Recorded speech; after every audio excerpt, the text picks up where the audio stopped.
कलयुग उस जमाने को कहते हैं जिस जमाने में 100% बुराई ही बुराई हो, अच्छाई का कोई नाम निशान ना हो। और आज हम अपनी आंखों से उस जमाने का मुशाहदा कर रहे हैं, देख रहे हैं। चाहे हमारा कोई भी फील हो,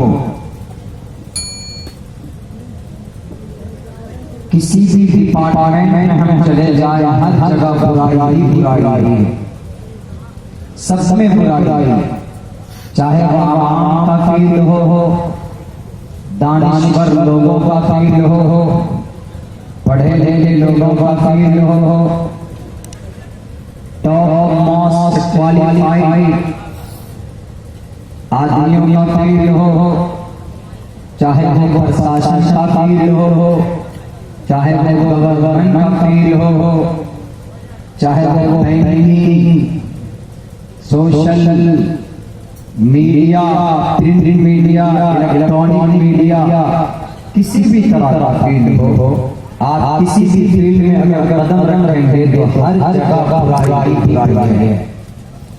इसीलिए बड़े सोच समझ के ईश्वर ने महाजल जलवान वाले मरूम के जमाने में जो ये कलयुग चला, जमाने में तकरीबन 4 होते हैं हमारे हिंदू भाइयों का अकीदा। एक जमाना सतयुग का होता है जो तकरीबन 16 लाख साल से भी अधिक होता। त्रेता युग 12 लाख से अधिक होते हैं। द्वापर युग 8 लाख साल से अधिक जमाना होता है टाइम।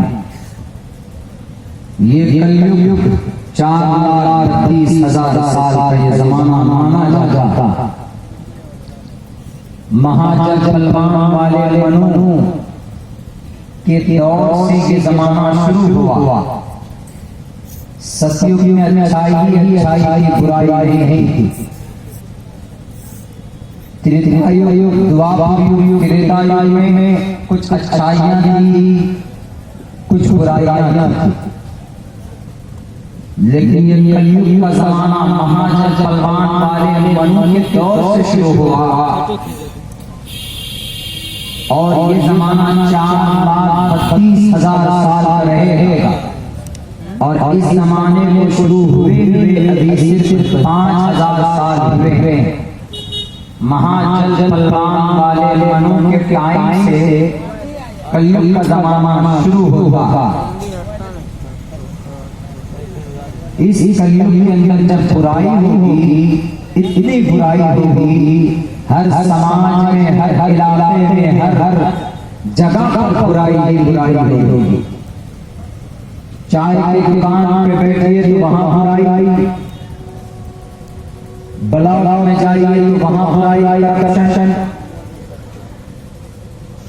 आप जमीन रजिस्ट्री ऑफिस चले जाइए तो वहां पर बुराई, कहीं पर आप पहुंचे तो हर जगह पर बुराई। और महफूज नहीं, आज की तारीख में इंसान का दुश्मन बना बैठा है हर के नाम पर।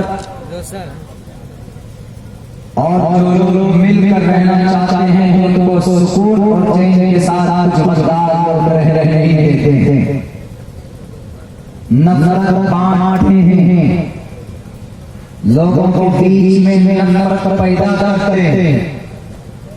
ये वो जमाना है कलयुग का, घटाटू, अंधेरा, रक्षक नहीं भक्षक।